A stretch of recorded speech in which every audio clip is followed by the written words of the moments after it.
Alhamdulillah wa usalli wa usallim ala man ba'asa rahmatan lil alamin. Voici un autre cours qui démarre sur des actes qu'on se demande si ça annule le jeûne ou pas. Ici, il s'agit de al-aqras allati tudaw tahta al-lisan. هي أقراص تستخدم لعلاج بعض الأزمات القلبية، وهي تمتص مباشرة بعد وضعها بوقت قصير ويعمل الدم إلى القلب فتوقف أزماته المفاجئة ولا يدخل إلى الجوف شيء من هذا الأقراص.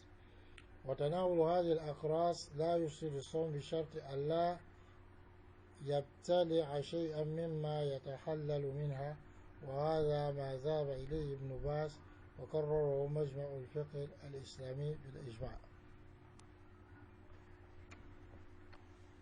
Alors quel est le statut des gens de comprimés qu'on met sous la langue? Je dis souvent, il y a des gens qui sont malades, qui ont des maladies respiratoires, des problèmes de respiration. Donc on met sous la langue et en même temps c'est aspiré dans un temps très restreint et le sang donc transporte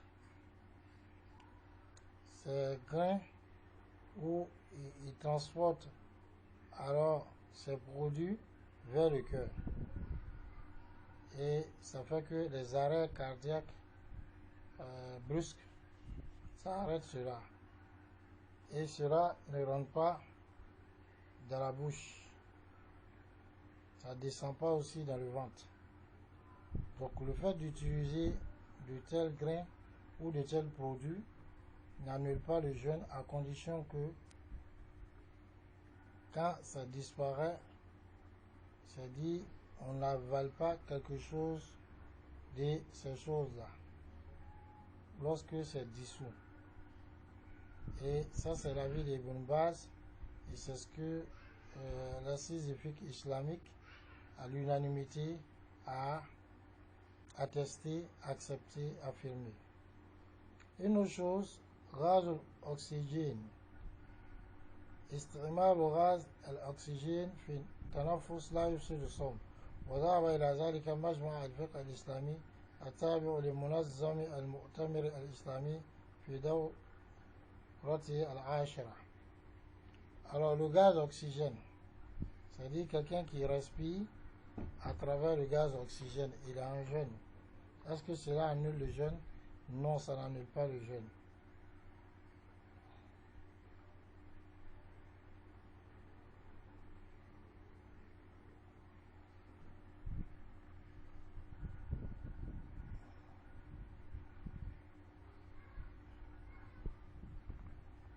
الإبرة العلاجية غير المغذية. Quel est le statut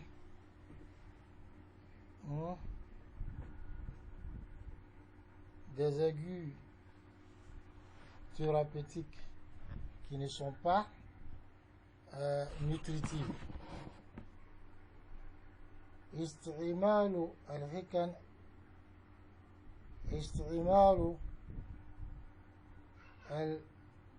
الحقنة غير المغذية لا يفسد الصوم، سواء كانت الحقنة في العضل أو الوريد أو تحت الجلد، وقد ذهب إلى ذلك ابن باز وابن عثيمين وغيرهما، وهو من قرارة المجمع الفقهي وفتاوى اللجنة الدائمة وفتاوى قطاع الإفتاء بالكويت.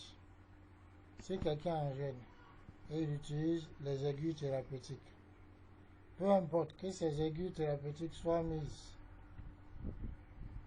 bien sûr les aiguilles thérapeutiques qui ne sont pas nutritionnelles ou bien nutritives, donc ça n'a pas de fonction à nourrir la personne.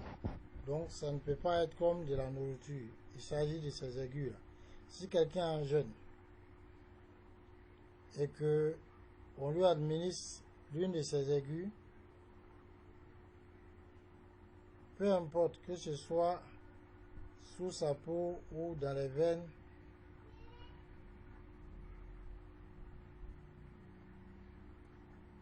cela n'annule pas le jeûne. Et parmi les savants qui ont dit cela, il y a Ibn Baz, Ibn Usaymin et autres que. C'est aussi ce que l'assise de fiqh a confirmé. Les fatwas du comité permanent de l'Iftar, c'est ce qu'eux aussi ont confirmé.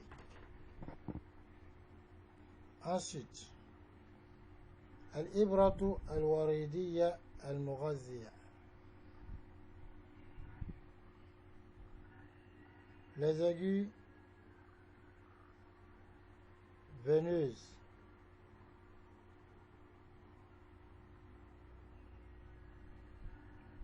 qui sont nutritionnelles.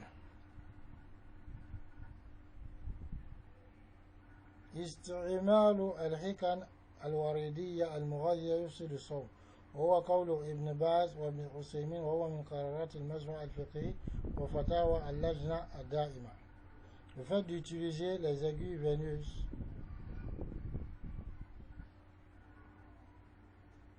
que ce soit en termes de sérum ou autre,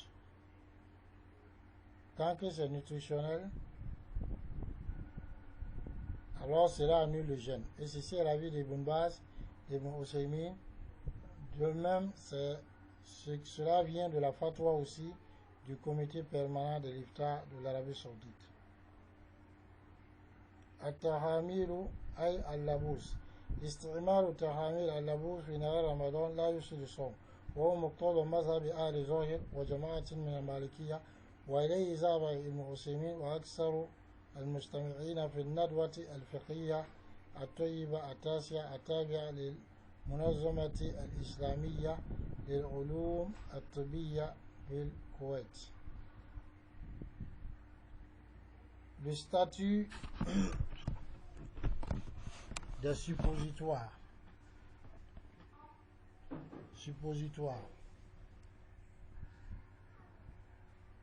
Alors, si quelqu'un a un jeûne et puis il utilise les suppositoires, durant la journée du Ramadan, cela n'annule pas son jeûne.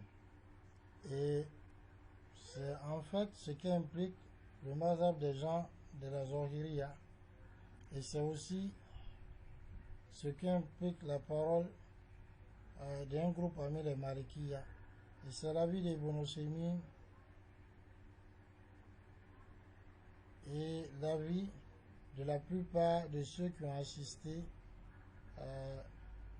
disons, au conseil de jurisprudence médicale, qui en fait est lié à l'organisation islamique pour les sciences médicales au Koweït.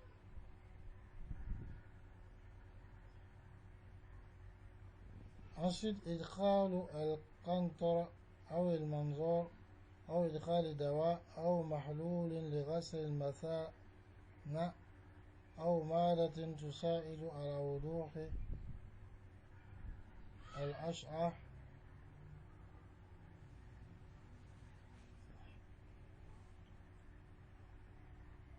Bon, Inch'Allah, on va laisser comme ça. Je crois que les questions seront traitées prochainement, car nous accordons la bonne compréhension.